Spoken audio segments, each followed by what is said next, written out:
In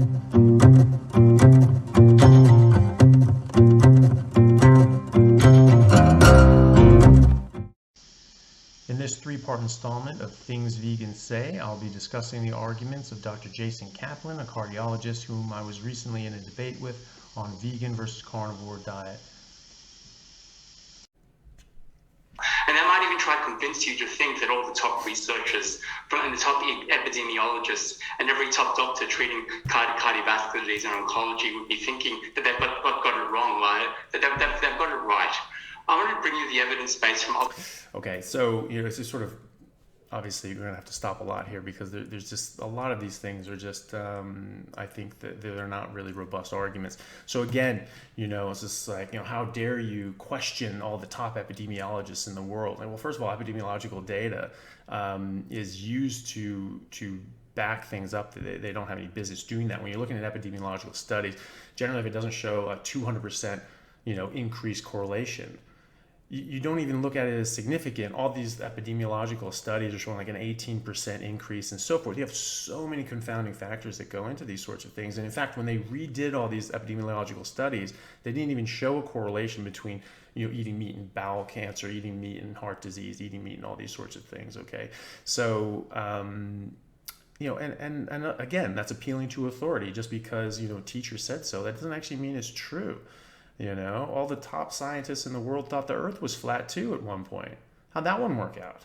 Okay. And if you really want to know what the top epidemiologist on earth thinks, Professor John Ioannidis from Stanford, who is one of the top 10 most cited researchers of all time in any field, he said, and I quote, the Eat Lancet study is not science, it's science fiction. And that's the only way I can describe it, or paraphrase him anyway. So actually, the top epidemiologists think this is garbage. And they've shown it's garbage. You look up his work, he talks about it. Some observational studies. When we think about some of the work done in the blue zones by Dan Buettner from Ikaria, Loma Linda, Sardinia, Okinawa, and Nicoya in Costa Rica, these diets of the world's longest living people are predominantly plant-based. They did not eat a lot of red meat, and I can guarantee you they weren't in ketosis for their whole lives. Yet these are the people living to 90 years old and longer, and are happy and are lively. So we need to think about... Okay, again, so these are very problematic studies. The Blue Zone study, they only looked at incomplete data. They didn't look at every single society. They didn't look at native populations that were eating as a carnivore. Okay, they just skipped those out. All right, talking about Okinawa. Okay, Okinawa, they're saying that these things didn't eat red meat. That's clever how he used that word. Didn't use red meat. They eat a lot of pig. They have pigs all over that island. Okay, they eat a lot of meat. Okay, it's just pig. It's not red meat. I'm like, oh, sorry. I guess throw the whole argument out. Actually, the longest lived city is Hong Kong. And this is averages from birth, right? Which is mostly meaningless, but that's what we're looking at. That's how we compare these things. So Hong Kong eats the most meat per capita of any population in the world. They have the longest average lifespan from birth. Okay. Conveniently, things like the Blue Zone study and Eat Lancet and all that, just ignore that. Okay, or just leave it out. All right. And then, okay, these guys are living to their 90s. Well, they're not all living to their 90s. Again, their average is, I think it's 78 in Okinawa, around there. I think Hong Kong is around 80. Anyway, but that's the highest. So, that's the average. People are living older than that, though. But they're saying they're living to their 90s. Okay, great. We know as geneticists that the human animal is chromosomally, genetically designed to live 120 years. Okay, so 90 is dying young, actually. Okay, so you're doing something wrong. Okay. Now, maybe it's because you're eating plants, you're not eating meat. Whatever it is, you're doing something. And again, Okinawa, they eat a lot of meat. They eat a lot of pig. Okay? So, that's not really, a fair assessment, I don't think. these people, that are living longest having a plant-based diet. I then want to ask you to think about a biomarker. And biomarkers we use, doesn't necessarily change mortality, but they are clues. And a plant-based diet and vegan diet is the only dietary pattern that consistently reduces and improves biomarkers associated with major disease states. We do know that a plant-based diet reduces traditional risk factors such as high sensitivity CRP, LDL-C, and high in whole grains, nuts and seeds lead to a reduction in LDL blood pressure and also lipoprotein(a). Even with as much as 4 weeks, we can on a vegan diet we can see a reduction in CRP, LP(a), as powerful as taking statin medications. Then when we think, okay, so let's talk about that. Okay, so he's talking about reduction of LDL cholesterol, LDL-Cs, LDL cholesterol. LDL cholesterol does not cause heart disease. Okay, all the big studies post 2015 have showed this conclusively. Okay, there's a meta-analysis.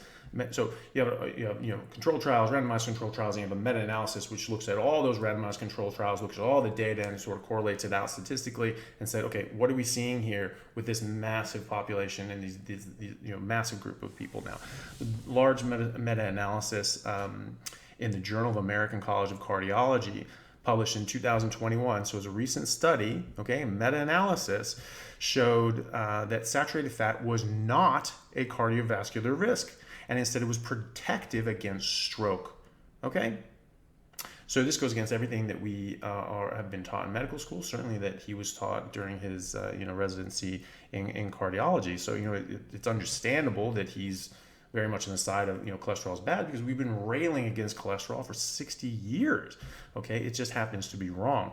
More of this. So the British Journal of Sports Medicine, they published a paper in the last few years showing that saturated fat, LDL cholesterol, is not a cause of heart disease. It's actually an inflammatory process, like I mentioned before.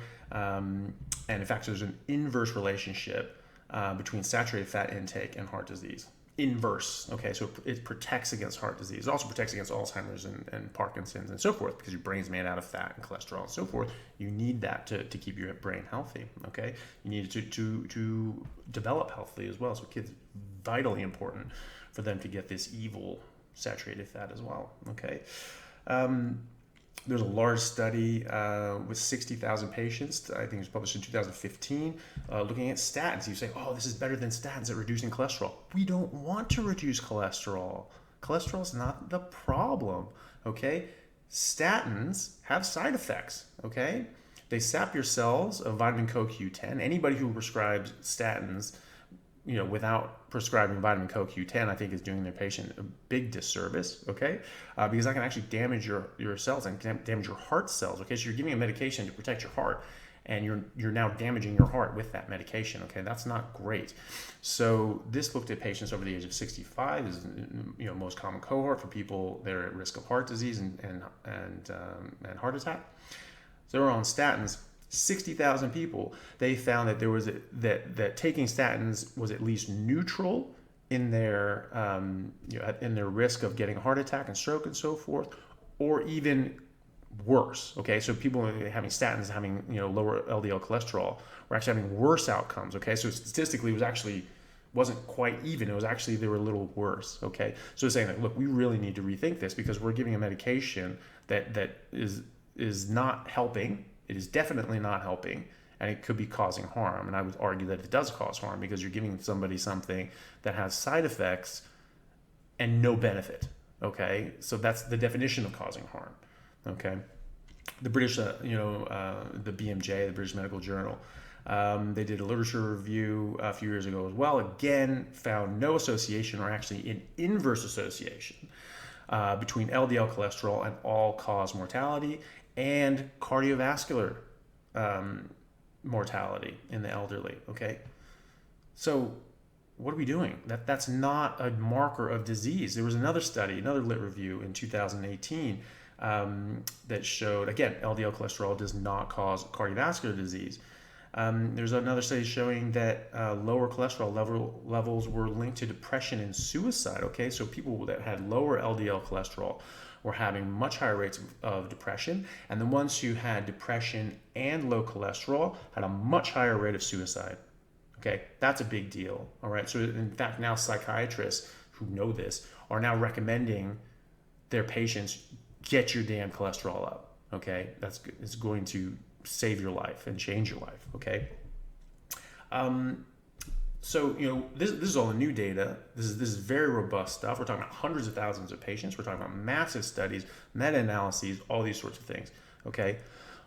But we almost don't need them, okay? Because all the studies that showed that cholesterol caused heart disease were bunk. There is no high-level evidence that actually shows that cholesterol is even associated with heart disease. No high-level evidence. None.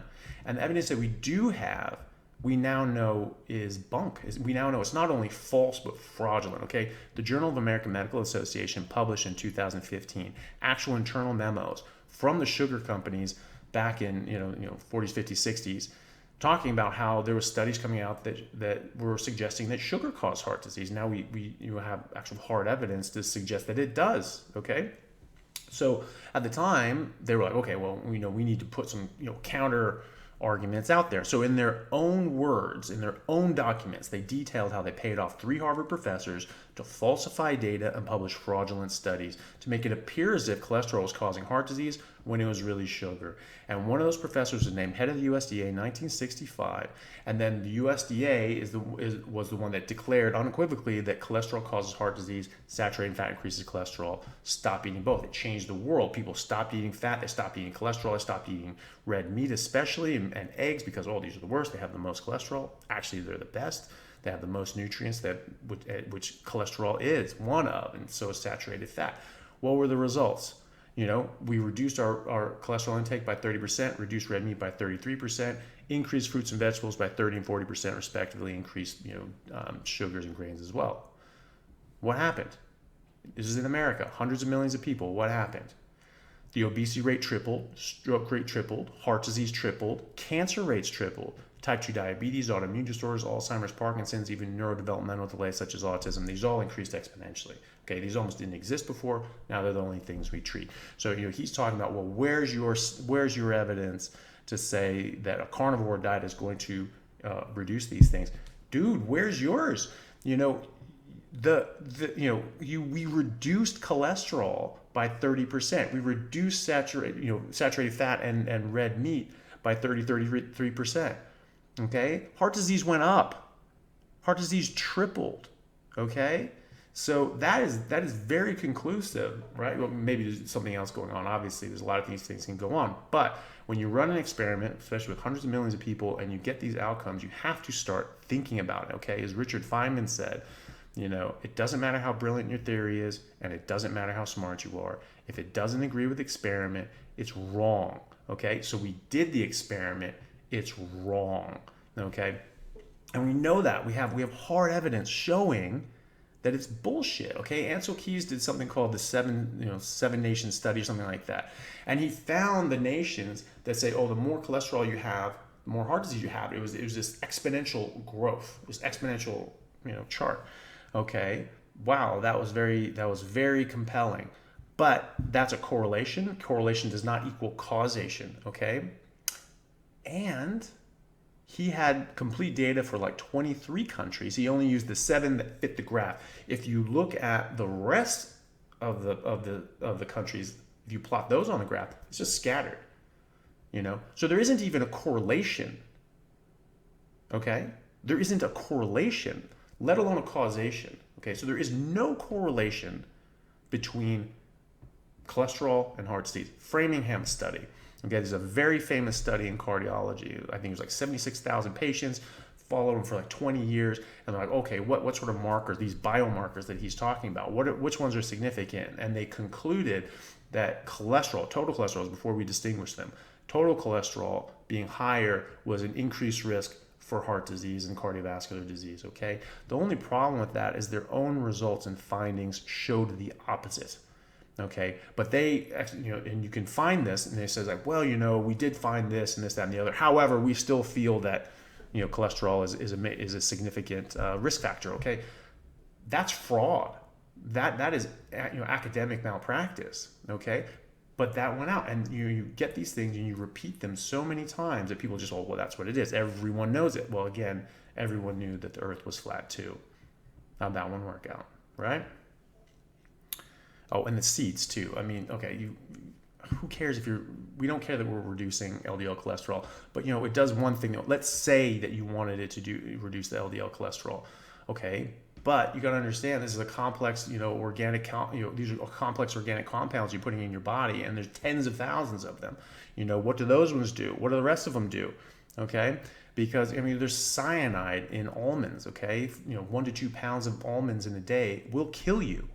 Okay, inside the peach pit, it looks like a little shriveled up almond. It's called a what is it called?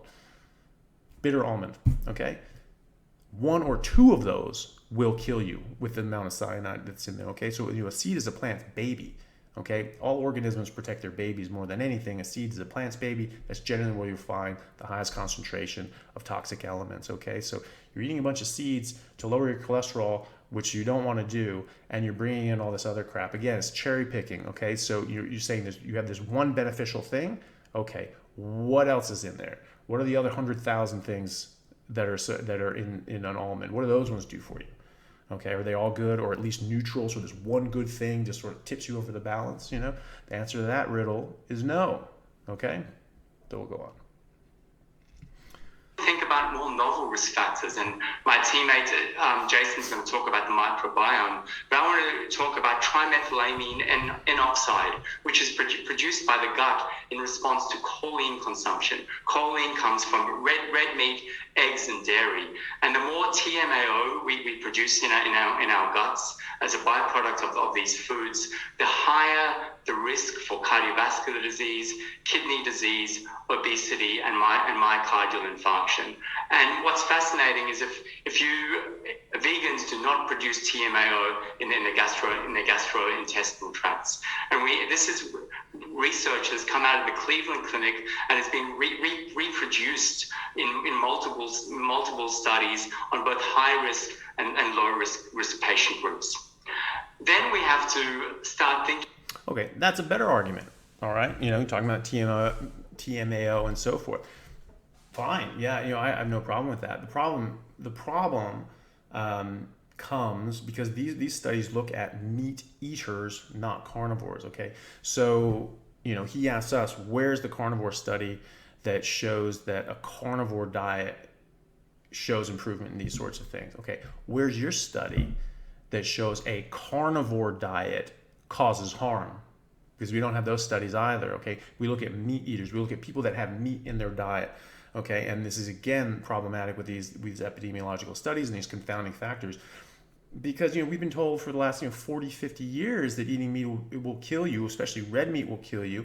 And so you have a certain population who then says, I'm going to do this because I enjoy it and I want to do it, so screw it, I only have one life. Well, a lot of people with that mentality also smoke, drink, do extreme sports and all these sorts of things. They're more likely to die in a car accident. They're more likely to speed. They're more likely to do different things that are dangerous because they say, screw it, I've only got one life, I'm going to enjoy it. And red meat got put into that category of something that's super bad for you, and they're like, screw it. So you have these people that is a confounding factor, and that is something that has to be accounted for. Okay, so when they control for those things, meat eaters are more likely to smoke, they're more likely to drink, they're more likely to do all these sorts of things. When you control for that and you sort of correct for that, you actually don't find an association with any of this crap.